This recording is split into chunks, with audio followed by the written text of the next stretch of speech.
ये कहानी उन सभी के लिए है जो न्याय के लिए दर दर भटकते हैं और एक रोज मर जाते हैं। इस कहानी का नाम है बिफोर द लॉ, कानून के पहले, जिसे लिखा है फ्रांस काफ्का ने।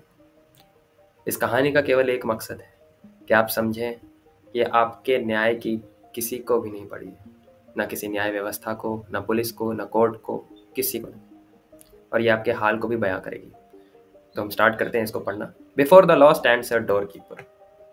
लॉ, कानून। हम मान के चलते हैं कि ये घर हमारा कानून है और इसके यहाँ पे एक सामने डोर है और इस डोर पर एक दरबान खड़ा है, एक लंबा चौड़ा दरबान। और इस दरबान के पास एक व्यक्ति आया है न्याय की गुहार लेकर कि आप इस न्याय व्यवस्था के अंदर जा पाओ और अपने लिए न्याय ले पाओ। To this doorkeeper there comes a man from the country and prays for admittance to the law. इस दरबान के पास ये व्यक्ति जाकर के पूछता है कि मेरे को अंदर जाने दोगे क्या, मुझे न्याय का जरूरत है। लेकिन डोर कीपर साफ मना कर देता है, बोलता है कि इस वक्त तो नहीं जाने दे सकते आपको। The man thinks it over. वो आदमी दोबारा सोचता है और फिर पूछता है कि क्या बाद में तुम मुझे अंदर जाने दोगे। तो दरबारी कहता है पॉसिबल तो है, मुमकिन है कि तुमको जाने दिया जाए, किंतु इस वक्त ना, बिल्कुल भी नहीं। और क्योंकि गेट खुला हुआ है हमेशा की तरह, तो डोर कीपर जो दरबान है वो साइड हो जाता है। वो गेट के सामने थोड़े करेगा, खड़े रहेगा, साइड में खड़ा रहता है और आदमी झुक करके गेट के उस पार देखने की कोशिश करता है कि अंदर क्या है। उसको ऐसे देख करके डोर कीपर हंसने लगता है और पूछता है कि तुमको इतना ही जाने का शौक है तो अंदर चले जाओ, डिस्पाइट कि मैंने तुमको मना किया है, पर चले जाओ। लेकिन एक बात का ख्याल रखना, मैं अत्यंत ताकतवर हूं, I am very powerful, I am powerful, लेकिन मैं केवल ढेर सारे दरबारियों में केवल एक दरबान, केवल एक। मेरे बाद कई सारे, हर हॉल दर हर हॉल एक नया दरबान खड़ा होता है जो हर पिछले दरबान से ज्यादा ताकतवर है। मतलब तुम समझ लो कि मैं अगर ताकतवर हूं और मेरे बाद कई सारे दरबान हैं तो हर दरबान मुझसे ज्यादा ताकतवर है। और यकीन मानो, तीसरा जो दरबान है मैंने खुद देखा है उसे, वो इतना ज्यादा भयंकर है कि मैं उसको देख नहीं पाता हूँ, इतना भयंकर। This are difficulties the man from the country has not expected. जो व्यक्ति उस गांव से आया था अपने न्याय का गुहार लेकर के, न्याय की खोज में, उसने ये एक्सपेक्ट नहीं किया था कि उसको जिंदगी में ये देखना पड़ेगा। उसको लगा कि न्याय तो सबके लिए होता है, हर व्यक्ति को हर समय किसी भी जगह पर मिल सकता है। But as he now takes a closer look at the doorkeeper in his fur coat, और क्योंकि अब वो बहुत ध्यान से, बहुत करीब से डोर कीपर को, उस दरबान को उसके फर कोट में दिखता है, जिसमें उसकी लंबी चौड़ी नाक है, जिसमें उसके काले घने पतले, काले घने पतले नहीं, काले और पतले दाढ़ी है। He decides that it is better to wait until he gets permission to enter.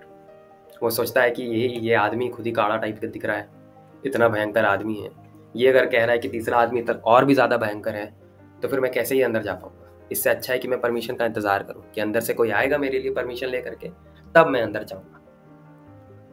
The door keeper gives him a stool. जो दरबान है वो उसे एक स्टूल देता है कि इसमें बैठ जाओ, और वो साइड जा करके बैठ जाता है। वो there he sits for days and years. वो आदमी वहां पर दिन नहीं, 1 2 4 5 दिन नहीं, महीने नहीं, सालों साल वहीं बैठा रहता है। वो कई बारी अलग अलग तरीके से कोशिश करता है कि वो किसी प्रकार से वहां पे एडमिट हो जाए, अंदर चला जाए। जिद करता है डोर कीपर से, इतना जिद करता है, जिद कर करके दरबान को थका देता है कि तू अंदर जाने को नहीं देता। जो डोर कीपर है वो उसको बिजी रखने के लिए, जैसे आप पुलिस थाने जाओगे तो वहां पे सिपाही से बोलोगे कि मेरा लिख दो FIR, वो नहीं लिखेगा, वो आपको बिजी रखेगा, सवाल करेगा, कहाँ से आए हो, कौन सा गाँव है। वैसे ही करके ये दरबान भी उसको बार बार सवाल करता है, अलग अलग इंटरव्यूज लेता है, कहाँ से आए हो, कहाँ घर है तुम्हारा, कौन कौन लोग रहते हैं। और इससे उसको कोई फर्क नहीं पड़ता है, बेकार के सवाल है, उसको भी मालूम है, उसको कोई फर्क नहीं पड़ता है कि वो कहाँ रहता है, क्या करने आए, कोई मतलब नहीं उसको। जैसे भगवान लोग करते हैं, जैसे बड़े लोग करते हैं, वैसे। And always finish with the statement, और हमेशा एक ही चीज़ पे खत्म करता है, हर इंटरव्यू एक ही स्टेटमेंट पे खत्म करता है कि वो तुमको अंदर नहीं जाने दे सकता, मैं तुम्हें अंदर नहीं जाने दे सकता, तुम कौन से, कहाँ से आए हो, क्या लेकर के आए, इरिस्पेक्टिव। वो आदमी जो अपने साथ कई बेशकीमती चीज़ लेकर के निकला था इस जर्नी में, सब खो चुका है। जितना से जितना वैल्यूएबल हो सब खो चुका है, सब कुछ ब्राइब में दे दिया, सब कुछ दे दिया है दरबार को, रिश्वत। दरबान ने भी सब कुछ एक्सेप्ट कर लिया है, पर इसलिए नहीं कि एक्सेप्ट करके अब वो उसको न्याय दिलवा देगा। इल्ला, नहीं दिलवाएगा। वो कहता है कि मैं बस चाहता हूँ कि तुमको ऐसा महसूस ना हो कि तुमने अपना 100% नहीं दिया, तुमने अपना सब कुछ नहीं दिया, रिग्रेट ना रहे तुमको, तुमने सब कुछ अपना दान कर दिया है, सब कुछ खो दिया है। During this many years, the man fixes his attention almost continuously on the doorkeeper. पर हर इतने सालों से वो आदमी अपना ध्यान केवल एक ही व्यक्ति, एक ही आदमी पर केंद्रित किए रखा है, वो है वो दरबान। वो भूल जाता है कि इस दरबान के बाद भी ढेर सारे दरबान है जो रास्ते का रोड़ा बनकर बैठे हैं। भूल जाता है क्योंकि ऑलरेडी इतने साल हो चुके हैं। वो अपनी खराब किस्मत को कोसता है स्टार्टिंग में, इन द अर्ली ईयर्स वो अपने आप को कोसता है, अपने खराब किस्मत को कोसता है, गुस्साता है, चिल्लाता है। पर जैसे जैसे वो बूढ़ा होते जाता है, बूढ़े लोग कैसे अपने आप में ही खिंचाते रहते हैं, गुस्साते रहते हैं, जोर से नहीं कहते, अपने आप में ही। और क्योंकि बूढ़ा लोग अब चाइल्डिश हो गया है, वो लोग को सेंस नहीं है, सेंसलेस हो जाता है। और इतने सालों में उसने डोरकीपर को देखा है ना, वो डोरकीपर जो फर वाला कोट लादे हुए है अपने ऊपर, देखा है ना उसको, उसके आसपास कुछ मक्खियाँ भिनभिनाती रहती हैं। अब वो उसका इतना वो बच्चा हो गया है, बचपना उसमें आ गया है वो बूढ़ा होने के कारण, कि वो उस फतिंगों से, उस मक्खियों से भीख मांग रहा है कि तुम लोग कुछ जादू चलाओ ना, तुम लोग बोलो ना इस दरबान को कि मुझे अंदर जाने दे, इसका दिमाग बदल दो ना तुम लोग। तुम सोच रहा है कि एक आदमी जो इतना साल गुजार चुका है वो अब मक्खियों से भीख मांग रहा है, उन फतिंगों से भीख मांग रहा है एट लेंथ। और इतने समय होने के बाद उसकी आंखें अब खराब हो चुकी हैं, अब वो कम दिखता है उसको, और उसको नहीं मालूम कि ये जो अंधकार उसको दिख रहा है दुनिया का, वो अंधकार वाकई में है या फिर उसकी आंखें उसे धोखा दे रही हैं, चौंधिया गई हैं उसकी आंखें। लेकिन इन सारे अंधेरों के बावजूद उसको एक जगह से लाइट दिखता है जिसको कभी बुताया नहीं जा सकता है, वो है उस न्याय का रोशनी। उसको आज भी लगता है कि वो अगर अंदर पहुंच गया तो उसको न्याय मिल जाएगा। Now he has not very long to live, अब उसके पास ज़्यादा समय नहीं है जिंदगी का, कभी भी मर सकता है। और वो मरने से पहले जितनी भी उसने एक्सपीरियंसेस ली हैं इन सालों में, उन सबको गैदर करके एक सवाल पूछना चाहता है डोरकीपर से, जो उसने आज तक नहीं पूछा है। वो डोरकीपर के ऊपर हाथ दे करके बोलता है कि नीचे आओ, सुनो, क्योंकि अब वो बूढ़ा हो गया ना, उसका कमर अकड़ गया है। बोलता है नीचे सुनो ना। डोरकीपर को झुकना पड़ता है क्योंकि हाइट डिफरेंस बहुत ज़्यादा है। तो वो पूछता है, हाँ बोल, क्या हुआ, क्या पूछ रहा है? तो उसको वो आदमी बोलता है कि तेरा भूख कभी मिटता ही नहीं है, तेरे को कुछ भी दे दूँ तेरा भूख कभी नहीं मिटता है। सारा लोग को न्याय का आस होता है ना, सबको, पूरा दुनिया में, ब्रह्मांड में सबको न्याय चाहिए होता है। पर ऐसा कैसे है कि इतना साल होने के बावजूद केवल मैं ही वो व्यक्ति हूँ, केवल एक मैं ही व्यक्ति हूँ जो न्याय मांगने यहाँ आया है? ऐसे कैसे हो सकता है? तो जो दरबान है वो समझ जाता है कि इस आदमी का अंत अब निकट है।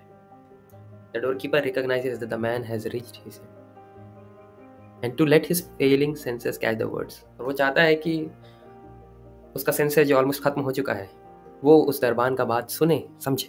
तो वो उसके कान में जोर से चिल्ला करके कहता है कि इस दरवाजे से, ये जो दरवाजा तू देख रहा है ना, इस दरवाजे से तेरे अलावा कोई नहीं घुस सकता है, कोई भी तेरे अलावा इसके अंदर नहीं आ सकता है। ये केवल दरवाजा तुम्हारे लिए ही बनाया गया है, तुम्हारे अलावा कोई भी व्यक्ति नहीं आ सकता है। और अब इस दरवाजे के बंद होने का समय हो चुका है दोस्तों।